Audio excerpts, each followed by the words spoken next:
Well, we head off with Gary, Gaz, Gazza, the pirate. Will Awanui NZ ever be the same again? Join us as we head along the northeastern and north coast of Spain. Well, boy, do we have some fun. We see some amazing places. Enjoy.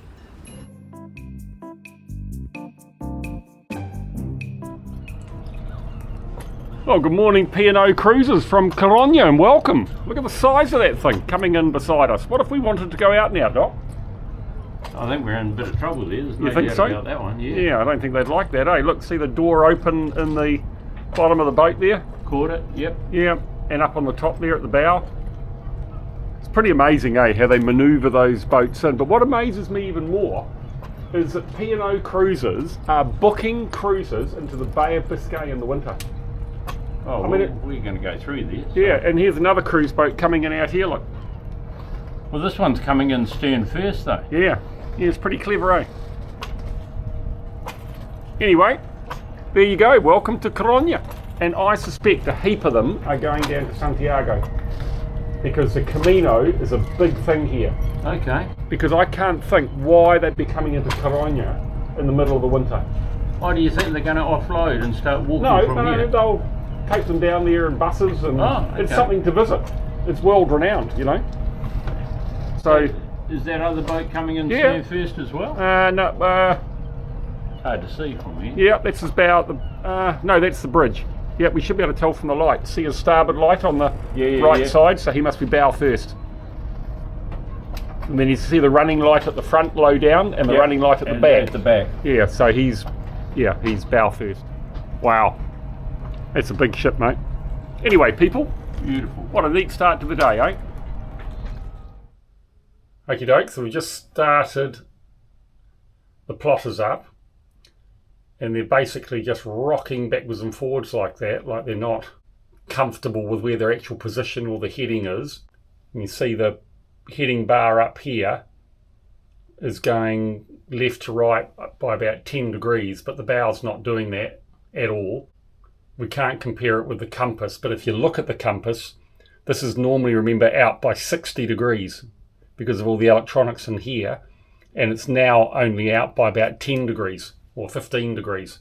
So I suspect if I went upstairs and looked at the compass upstairs, our heading would not be 115.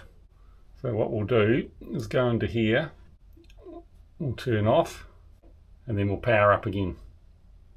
Because last time, that seemed to fix it, because at the moment I reckon we're heading south, so it's about 90 degrees out. I mean, that might be out by a little bit, so it was 115 before. The bow's moving around a little bit, isn't it? But the bow moving around like that wouldn't normally have the Garmin screen doing that.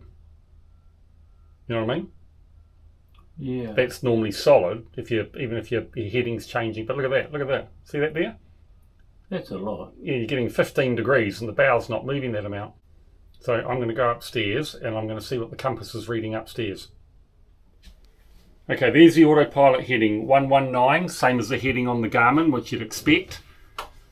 And upstairs, the compass heading, which I know is accurate, is 260, so it's out by 140 degrees. So that's crazy. Anyway, we shall look into it and sort it. Was swinging left and right 20 degrees before, and you can see outside we're not doing anything like that. Okay, so we've depowered and powered back up again, turning off the whole miscellaneous 24 volt 12 volt at the electrical panel, and it's now powered up and it's stable and the heading is correct at 284. So we're going to have to check with Garmin as to what's causing that. Good luck with that, Mark, because Garmin don't come back readily. Good luck with that.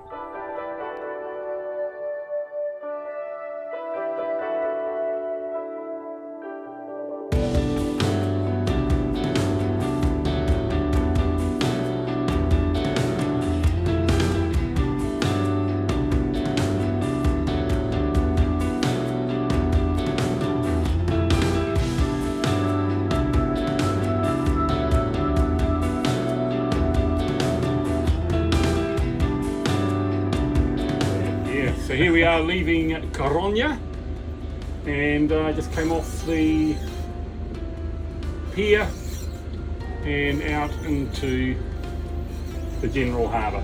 Once we're out here, we'll set the lines up. We'll just turn into the wind, or turn around so we can see the cruise boats, and then we'll tidy all the lines and the fenders up.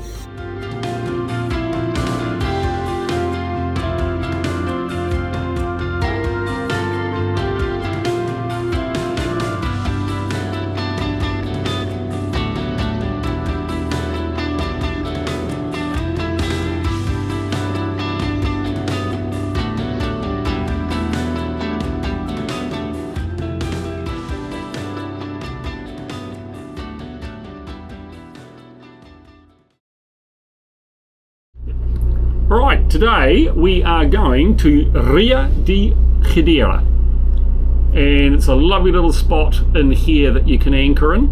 So you're protected from the northwest, and there is a southerly wind, so Navigational's very excited about that as our destination point. It is just 25 miles away, and we should get there at 2:23.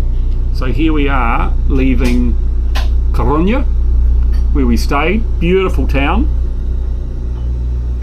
And we're just heading a bit further north and then northeast up the coastline. Weather today, 2.6 metres swell, potentially up to 3 metres. There's a little fishing boat coming in. Look at all the seagulls, that would tell me he's done all right. And up to 16 knots. So effectively, at the absolute worst, we could get maybe 5-6 metres of swell and 30 knots of wind. And the swell period is 12 seconds, which is fantastic. So we're pretty comfortable what we're doing. We'll hunker down up here, and then we'll just reassess the weather from there. We've got another couple of ports that we can have a look at coming along the northern coastline of Spain. At some point, if the weather is good enough, we are going to look at jumping from approximately halfway along to La Rochelle up here. So we're going to look at doing that, and that'll be about a 2-day trip. Anyway, we can talk about that later, but we are underway.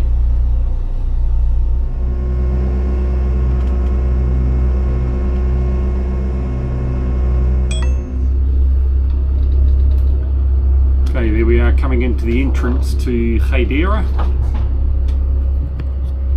And on Navigational. That's where we're going to stop, right in that little bay over by what looks like a little port. And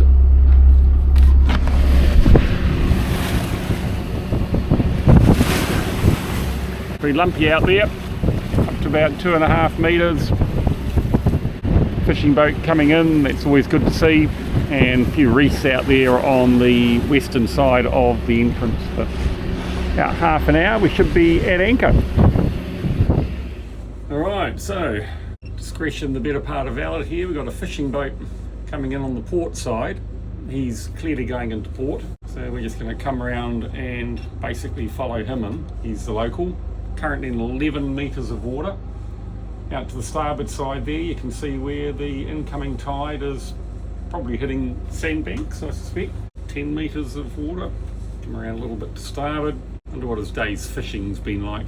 Not that many birds around the boat, so either he's stowed it all, or they didn't get that many fish today. Anyway, should be quite nice around here. Just under 10 metres. Forecast area on the chart is between 5.5 and 6 at low tide, and we're coming up to 3/4 incoming tide now. 8 metres. Lighthouse out there on the bluff. There's a lead-in light for coming into the harbour, and that's flashing interval is 3, so it flashes 3 times. It's white every 10 seconds. Flash, flash, flash, then 10 seconds later. It's 26 metres high, that lighthouse, off the seafloor, and 10 metres off the bluff. Doesn't say how far. Oh, range 10 miles. There you go. So it can be seen for 10 miles at night. Pretty substantial breakwater that too. Concrete in behind the rocks. 6 metres. Advertised at 4.4 down here. The autopilot out.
Right, happy Valentine's Day, everybody, around the world. And there is the weather look. Now, it looks absolutely awful. There's a bit of a system, or quite a big system, out here in the Atlantic, up to, way over the other side. It's about 9.5 metres of seas. Look at that. There's the wind, up to 40-odd knots. But where we are, up on the top of Spain here, we've got this little window for the next day and a half to 2 days. So we are going to jump. No, we're not going to Gijon. Get it right, Mark. We're back over here. We're going into here. So that is an extremely sheltered area, renowned for it. It's all anchoring. A couple of wharves along here, but only for fishing boats. So it's about 33 miles away. There you go there. 33 miles away. We're heading out of Cedeira in here. Cedeira. That's where we are, coming along the coast. 33 miles. And into Porto Alumina Espanola. So right round here, there's a big industrial area creating aluminium. And in there, it's just 5 knots. At 7 knots at between 1 and 3 o'clock this afternoon. And the forecast wind out here, again, ECWMF, the worst, is only up around 10 knots. Seas, 2.8, 3 metres with an 11-second swell period. So, yep, we're happy with that. Out here of Cedeira, we'll get the anchor up and we will head out. All the fishing boats went out this morning. It's always a good sign. And the yacht that was parked beside us headed off about an hour and a half ago. So we're just going to get ready and go. Alright, so we're fairly close to the breakwater there, but that's where we notice the fishermen coming in and going out. So yeah, we're at reasonably low tide now. So you can see out here we're 6.5 metres below the keel.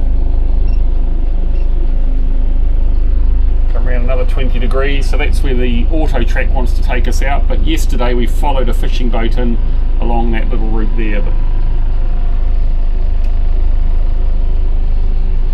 anyway, on our way out into the Bay of Biscay. Just starting to come along the coast now into our destination.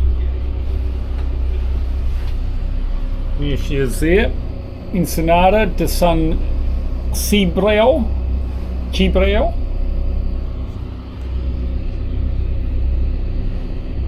And there it is up there. Just 2 and a bit miles to go. Should be there in less than half an hour. We come, there's the breakwater on the left, breakwater out there on the right, and we anchor down by the beach at the end there.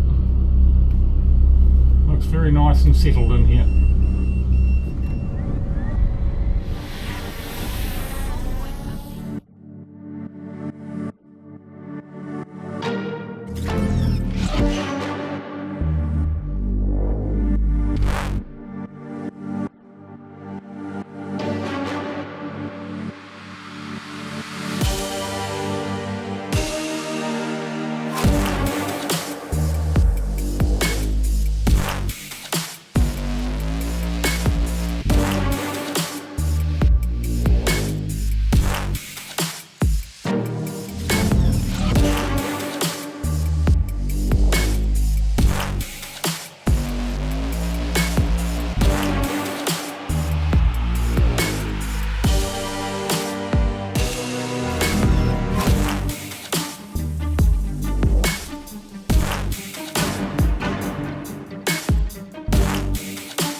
Well, good morning everybody. Gorgeous morning in Cedeira.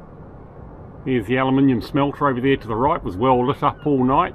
Both ships went out, so it's obviously a pretty busy place, things are happening, but it looks like being a gorgeous morning. We're just waiting on the final weather to come through, but as of last night it was looking fine. Today, it's about a 8-hour day, and we're heading up to Luarca. So here it is here. Pretty special little place actually. You go into this tiny wee port, and off to the left hand side there you can see that pier along there, and the idea is you drop your anchor out here or tie off to a buoy if they're there, and then back up to the pier and tie on to the pier. And apparently it's just a beautiful part of Spain, so I'm really excited about that. 43 miles to run, so for us that's about an 8-hour day. We've got the washing on. Both had a good sleep. Gary's starting to acclimatise to European time, which is great for him. Yeah, and we're about to head off, so we'll just wait for that weather to come through and then we'll get on our way. So there we go. Look, we are in theory pretty much smack above the Where we were. the centre of the anchor. I mean, if you slow about it, it'll just pull up to it. Yeah. I think we can check the weather on the way. You know.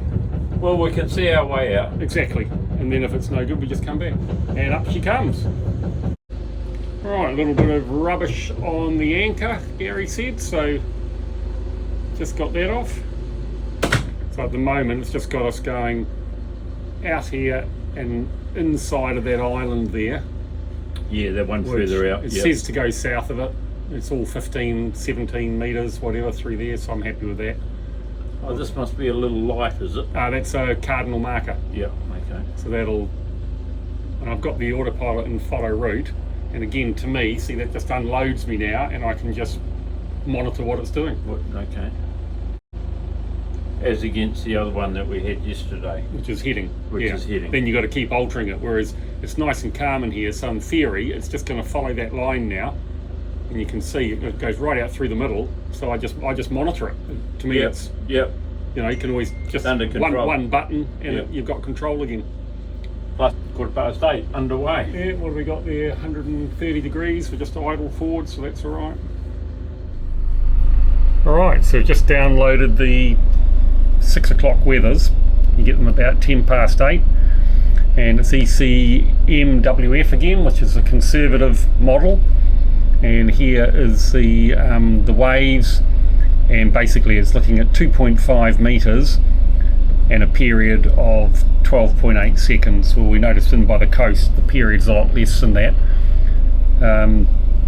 generally speaking, but we know that 2.5 out here on the Atlantic coast is something we can cope with. The big thing for us is the wind on top of that. So if we go to wind, you can see there's a big system out here in the Atlantic, but when we zoom in to where we are, up here in northern Spain, we are in this beautiful little spot here where all the way along this coastline all day today is basically between 4 and 1 knot. So obviously we're perfectly happy with the weather, and you look outside there, there's a lovely sunrise just coming out of Cedeira, out of the harbour. And we're just heading into that light swell, so it should be a great day ahead, to be honest. Don't anticipate anything today. Should be a nice run.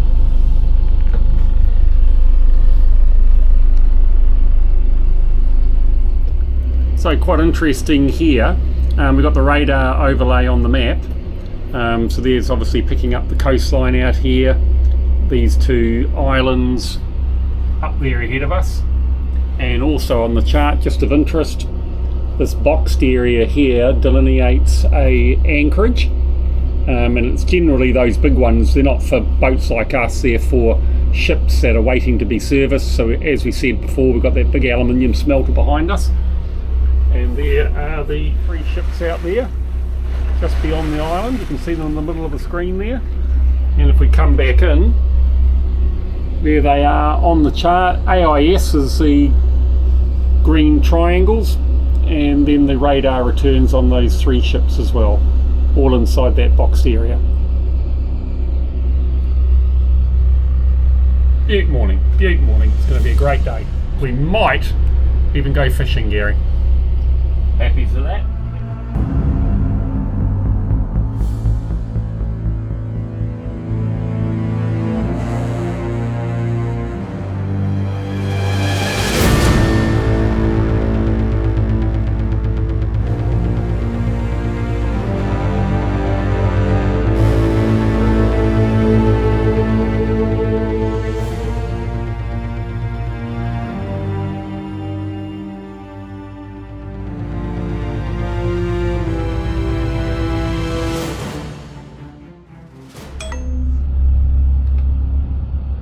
So there in the distance is Luarca. We're just about half an hour out now. Now it's a tricky little port. So there's quite a few rocks around here, as you can see, and then there's the entrance, and then at the eastern end of the harbour there's a tiny wee entrance into a small marina. The idea is where this anchorage is to tie off there, and there are apparently buoys there that we can put on the stern or the bow. Probably the stern's going to be easier, and then you drop a line off the bow to the dock and tie off that way, so you effectively end up at 90 degrees to the pier. So there's just a satellite image of it there, and it's quite imposing. Apparently it's got high cliffs all around it. The town is beautiful, so it's worth going to, but it appears quite tricky as you're going in, according to Navily. So yeah, we're just going to be really careful, take our time. We're just coming up to high tide, but we'll get in there and get off to the left fairly quickly so we get tucked in behind the breakwater. Yeah, it's been a long day, 8 hours, but we've made good distance, and the weather has been like this all day.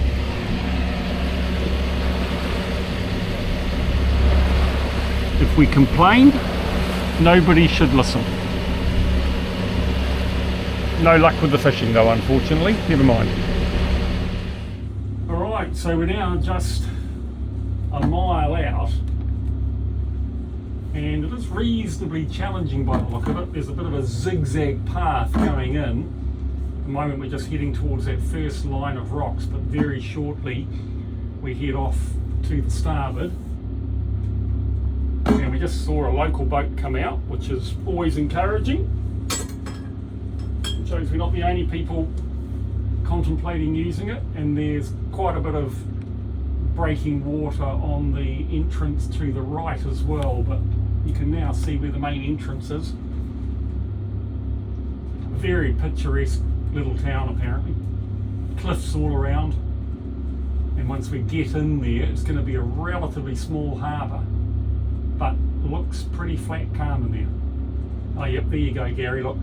There are the rocks inside the harbour. Oh yeah. See that? Yeah, that's a bit clearer, isn't it? So you go straight in through the centre, and immediately in front of you are rocks that sit out of the water. So we have to go left to go in behind the breakwater itself that you can see ahead on the starboard side. But oh, very interesting.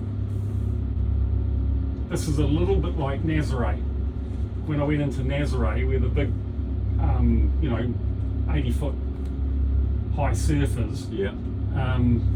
There's a big breakwater on either side, and then another breakwater inside as a sort of a second stop for the swells coming through. And I must admit, it was quite intense feeling going in there. This has got that similar feeling with reasonable swells on either side. So we've got our life jackets on for the arrival, because we've got to start handling lines and buoys, potentially the anchor, we're not sure yet.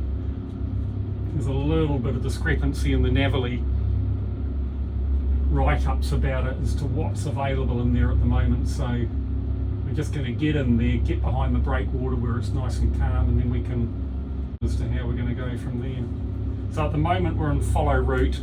I like to be in that. I've checked the route all the way in, and it's going by the preferred path. There is a lead-in line there with 2 lights at the far end, and it's following that, so I'm happy with that. And it just means you can keep your head up all the time without having to think about steering.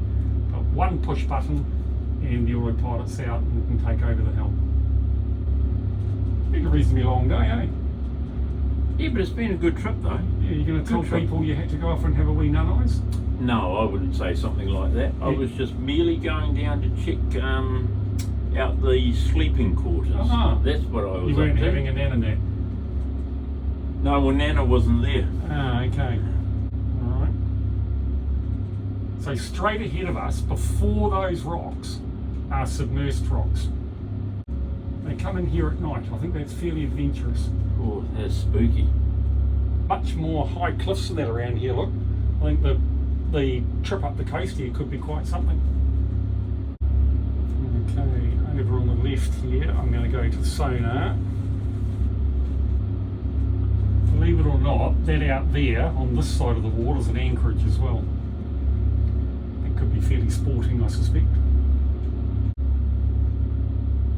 Port marker on the left, starboard on the right ahead of us. Right, power thruster on. Quite stark, isn't it? All the cliffs around. Right, 13 metres. Now just up here is where the lead-in line just deviates slightly to the left of the track that the follow route's on. So I'll just disconnect the autopilot then. And we'll just hug over slightly to the port side here. Entering regions shallower than the preferred auto guidance depth. That was a bit expected. 15 metres still. So hand steering now, still 14 metres of depth. This is lovely and calm in there. There's almost no wind. We've got 5 knots from out there, and I would expect it'll be 0 once we get in here, which means we can just take our time and have a bit of a look at where we want to be, Gary. There, still 11 metres. Come back to forward idle, 9 metres. There's Okay, 2, here's there's the 3 buoys. yellow buoys. So we'll just pop round there and have a bit of a look at what we want to do, eh? So effectively, they're the buoys there that we've got to latch onto. 7 metres. Right, well there's no line, is there? Not on there, you're going to put one through. So in a perfect world, we would want to have a line off the bow. I wonder if on those buoys, see those rings in the middle, see whether them on they the top. are attached to a line that you pull up? No, I wouldn't think so. Because that's what they normally are, but Are they? yeah, you can. I mean, I think you'll find there's enough slack line there. If we got the boat hook out, right? If we got the boat hook out from upstairs, we'd probably be able to get it round that ring, and I think you can actually. There's enough slack line on the.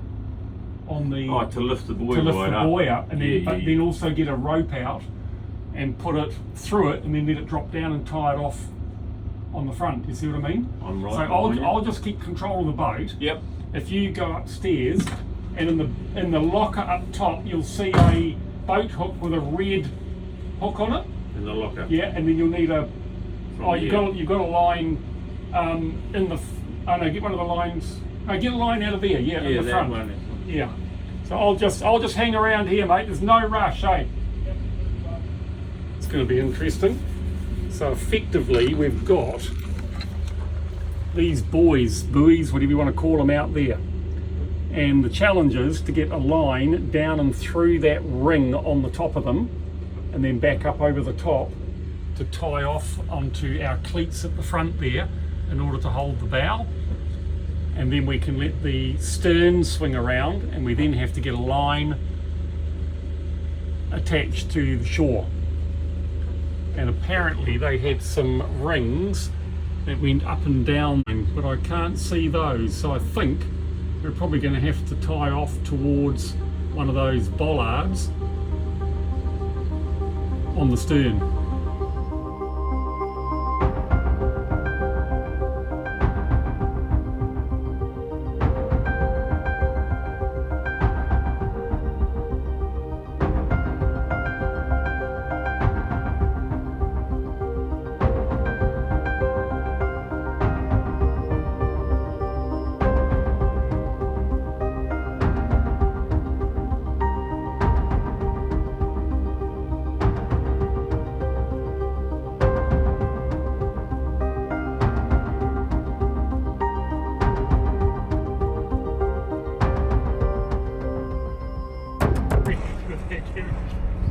Quite in.